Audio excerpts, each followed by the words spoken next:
Our topic is female reproductive system. The female reproductive system is responsible for the production of eggs, fertilization, pregnancy, and childbirth. It consists of both internal and external organs. The internal organs, which are includes first of all ovaries, paired organs that produce eggs, ova, and female sex hormones such as estrogen and progesterone. Fallopian tubes, two tubes that connects the ovaries to the uterus. They transport the released egg from the ovaries to the uterus and are the site of fertilization. The uterus, also known as the womb, it is a muscular organ where a fertilized egg implants and develops into a fetus during pregnancy. Cervix, the lower part of the uterus that connects it to the vagina. It allows the passage of menstrual blood, sperm, and serves as the opening for childbirth. Vagina, a muscular canal that connects the cervix to the external genitalia. It is a site for sexual intercourse, childbirth, and serves as a passage for menstrual flow.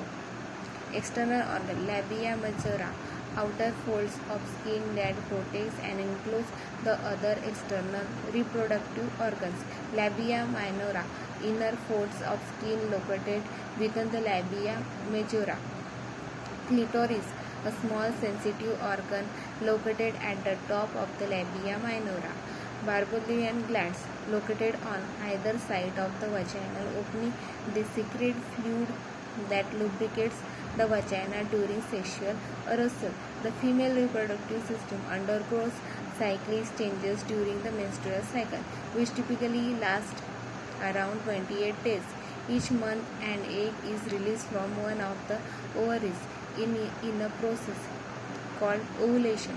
If fertilization occurs, the fertilized egg implants in the uterus, leading to pregnancy. If fertilization does not occur, the uterine lining sheds during menstruation. Hormones such as estrogen and progesterone plays crucial roles in regulating the menstrual cycle, development of secondary sexual characteristics, and maintaining pregnancy. Thank you.